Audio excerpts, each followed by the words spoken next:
My name is Kolin Kish, and this is my ethical theory presentation. So to start off, the required source was the Stanford Encyclopedia of Philosophy, and the ethical theory I've chosen is Contemporary Approaches to the Social Contract Theory, and my encyclopedic entry authors were Fred D. Agostino, Gerald Gauss, and John Thrasher. Right there is our encyclopedic entry link. To jump right in and get started, first we have our ethical theory definition. Aim of the social contract theory is to show that members of some society have reason to endorse and comply with the fundamental social rules, laws, institution, and/or principles of that society. So if we think of a modern society here, the rules, laws, institutions, that would be like our government in the United States. It's the rules we have to follow, it's the laws made by the legislator, it's stuff like that that's put into place. So we have to have some kind of reason to consent to those. We're not going to have police if they're not doing anything for us. But essentially, people give up some of their freedoms, like the right to murder, for protection. So if you look at the image here, um, you have the social contract, and it's between the government and the people. So essentially, the people give power to the government and essentially create the government. And in turn, the government protects the rights of the people. But if the government misuses their power, then the people have the right to replace or overthrow it and create a new government that suits their interests. So the ultimate goal then of social contract theories is to show, in the most general sense, that social, moral, political, legal, etc. rules can be rationally justified. So if you think of rationally justified, you have to think of in our heads, okay, this makes the most sense. As a society, we can agree on this, or as a society, we can agree on that. So it's justifying what you want to do based on the will of the people. So essentially, that's what the social contract is. It's the will of the people. It's what the people want to do, which is where the government gets its power, which is different than like the divine king's theory or anything like that, where there's a higher being granting power. This is essentially saying all the power is in the hands of the people. So justification is generated endogenously by rational agreement. So essentially, we have justification, and justification is, to make something based on the rational agreement. So the irrational agreement is just the preconceived morals of society, of the people. If all the people can agree to something, then it's justified, essentially, is what this is saying. So to continue with our ethical theory definition, everyone in a society, given their individual reasoning, would agree to a certain rule or principle is the critical justification for that rule or principle. So just like the last slide, this is saying that given your individual reasoning, what you think compared to what society thinks, you can agree to that, and everyone else can also agree to that. Then that's all the justification that's needed. So if you as a group say we don't want to allow, you know, murder, then it's justified because that's the will of the people. The people want protection from that, so the government, per the social contract theory, will defend the people. And then political justification in a diverse society where members of a society cannot reasonably be expected to have similar conceptions of the good. So, me and this other person, we might not think the same thing is good. We might have slightly different opinions because we're different people. We have a different upbringing, different culture. We're from a different place. So, no matter how similar a group might seem, everyone has different notions of what's good and what's not. I might value something more than another person, and that's what this is all about. So it's hard to get everyone to agree on something, and that's what this is saying. There's not going to be a universal way to rank things because I think one thing has to be more important than the other. You can't just have everything be equal, but it's about what's doing what the most people like and what the most people would benefit from, is what this is essentially saying. If you look at the perspectives of everyone individually, they're not going to be the same, but as a whole, we can make them similar. So the goal of the model is to represent our reasons for endorsing and complying with some set of social rules, principles, or norms. So the model, that's just the social contract, wants to represent, what we want. So we're going to comply with those social rules, the principles. Um, so essentially, it's just going to be what we want. That's all what the social contract theory is about. So to start off, are variations of ethical theory. We have the reductionist versus the non-reductionist. This essentially is comes down to the key question of is morality grounded in self-interest, which is kind of the reductionist, or the non-reductionist, which is the inherent moral values.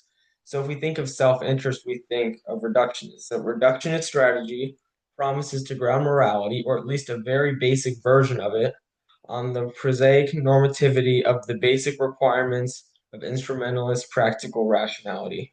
So that's kind of a mouthful, but it's essentially saying the self-interest of the people.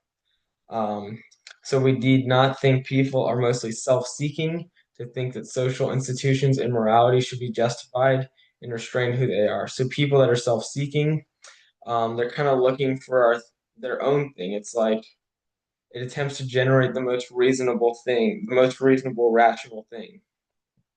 And this is, about self-interest. Whereas if we go to the next two bullet points, these are about the non-reductionist, and this is about the inherent moral values. So benefit of the non-reductive approach is that the choosers in the contractual procedure are many of the normative concerns of their actual counterparts.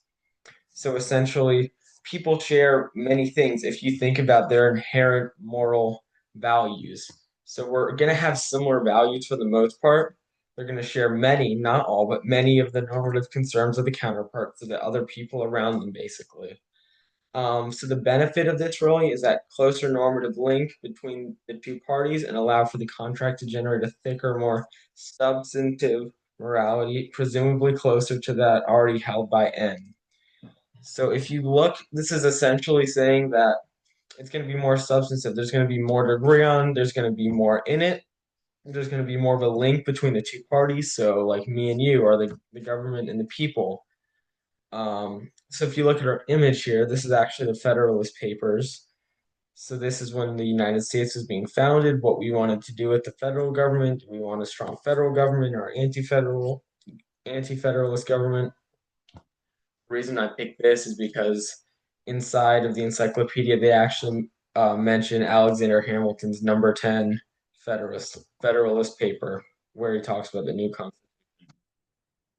So next we're going to move to idealization and identification, which is also another variation of ethical theory in this case.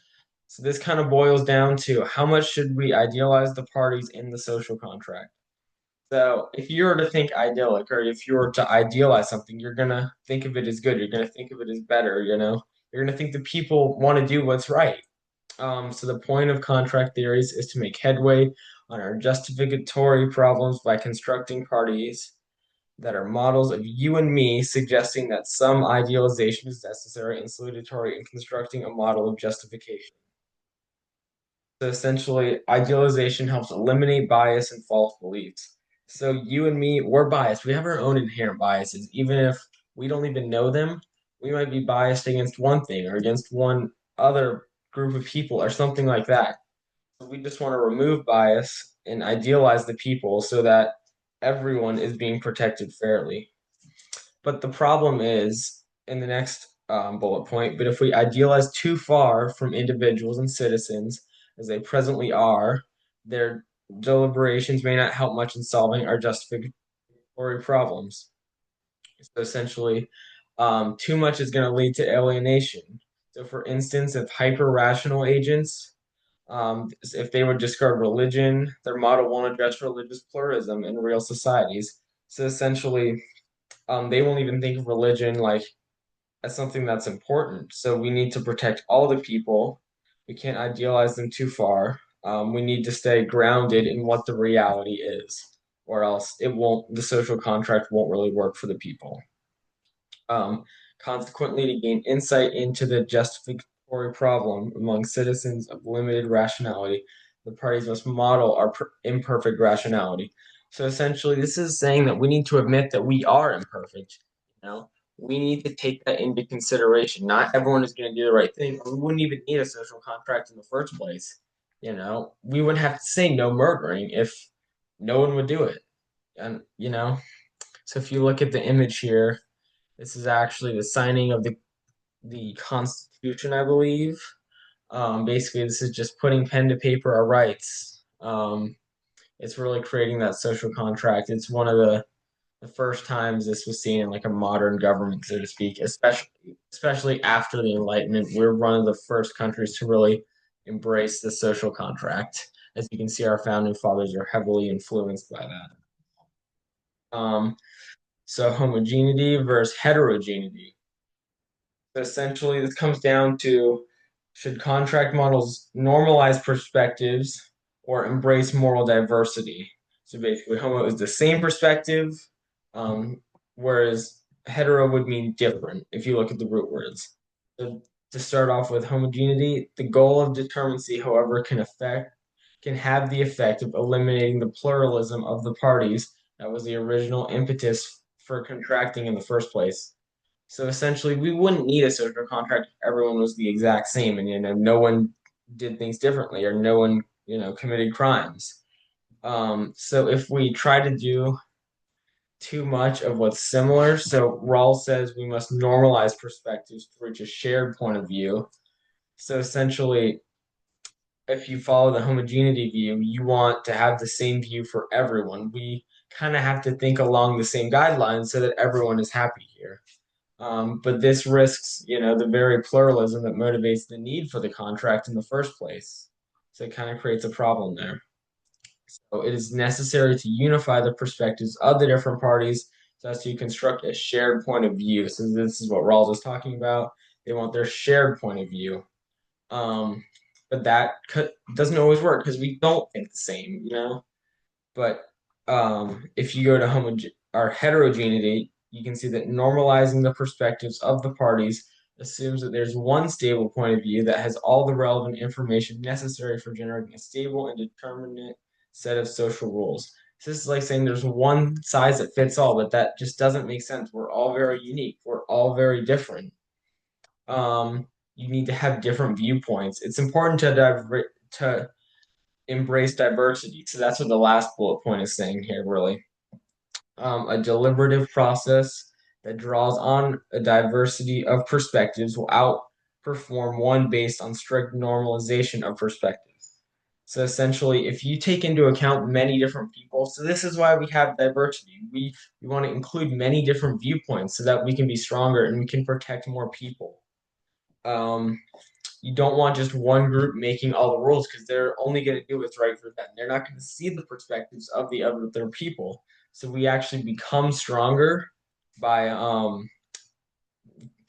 actually acknowledging the perspectives of others instead of just creating one simple one size fits all solution because that just doesn't work. Um, our last variations in ethical theory are doxastic versus evaluative. So to start off here, kind of the key takeaway is how do agents know and evaluate possible outcomes? So the first doxastic is the specification of everything the representatives in the original position know or at least believe. So essentially, this is saying that what agents believe around the world and outcomes of rules. So Rawl likes to use his veil of ignorance to block the bias. Buchanan also had his own version, but in the encyclopedia, they do talk about the veil of ignorance. And then Rawls goes on, he talks about the primary goods. And then next bullet point, the choice in the contractual model, in the broadest sense, is an attempt by the parties to choose a set of rules that they expect will be better than in some baseline condition. So essentially, people want to pick the rules. They're going to set their own rules, and they're going to expect that it's better than it would be without the rules. So essentially, by implementing this and giving up our freedoms, it's going to be better than just living in a state of nature, as they would call it. I believe that was Hobbes that called it that. So if we're going to move on the next part, there must also be some standard by which the representative parties can evaluate different contractual possibilities. So essentially, there has to be some set of standards, representative wise. Not everyone is going to meet and say, this is what we want. So there's got to be some kind of representation. There has to be some kind of standard of what society needs and what's best for the same people. Um, so this is kind of going back to diversity here, where you're going to want to hear perspectives of everyone. You're going to want people to be represented because they can't all be there to make up these social contract rules, you know? Our founding fathers, they spoke for all of America when they expressed their grievances to the king. They weren't just speaking on the behalves of themselves, but of all of the people living in the colonies. So, insofar as there is evaluative diversity between the representatives, more complex models of agreement will be needed. So, essentially, as diversity increases, there's going to be more viewpoints. It's going to be a little bit harder to agree with others. There's going to need to be more complex models, and it's going to be a little bit more difficult, but it's going to be needed in order to protect everyone. So, we have our ethical theory, objections, and critiques of the truly distinctiveness of the social contract approach is that justification does not rely for its foundation on some exogenous reason or truth. So essentially, there's not one right or wrong thing. We can't base our moral principles off one thing because we don't know what's right. Everyone has different opinions. You know, there's multiple different ethical variations. There's different theories. There's constructionalist, deontological ethics, virtue ethics. There's so many different ways of looking at things. There's so many different morals. There's not just one thing that's true. So that's the hard part. You know, you got to bridge the gap between the people and the government. So you need all the people to be representative, but all the people think different. So it's kind of hard for there to be one thing. You know, it's hard to create one document that says this is the will of the people. Because the will of the people, it's so difficult because there's so many different viewpoints. Um, if the deliberations of the contractors are to be relevant to the actual participants, the reasoning of the former must in some way be shared by the latter. So this is talking about the relationships between the two when they create the models. So if you look at the image here, I actually have the preamble of the Constitution. It talks about what's protected, what the government's going to do for the people, what the people are essentially giving up for the government, and it just kind of serves as the first document in the United States.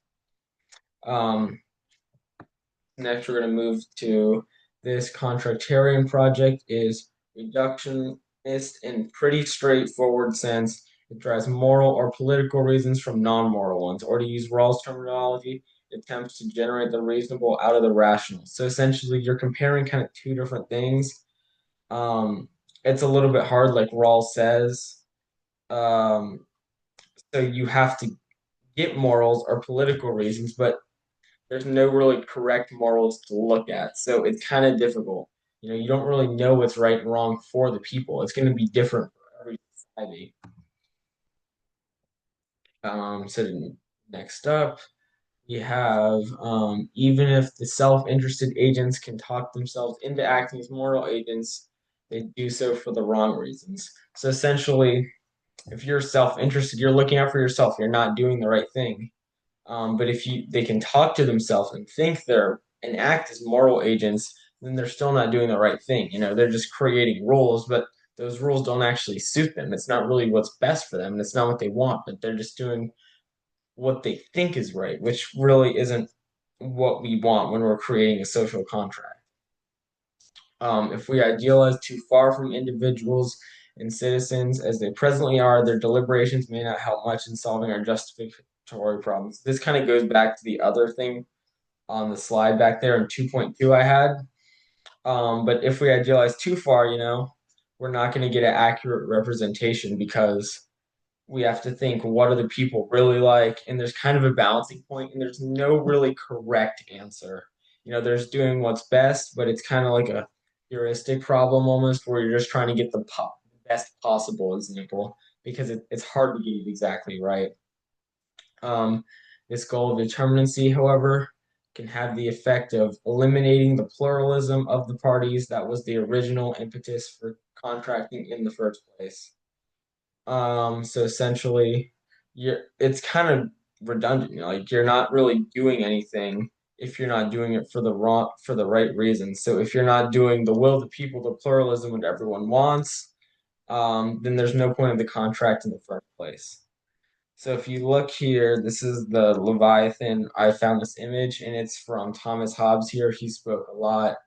He was kind of a major Enlightenment thinker, which is kind of where the modern social contract theory comes from in the first place. So to continue with our ethical theory objections, a determinative result can only be generated by an implausibly high degree of abstraction in which the basic pluralism of valued standards, the core of our justificatory problem, is abstracted away. So it's kind of too far out of our reach to think.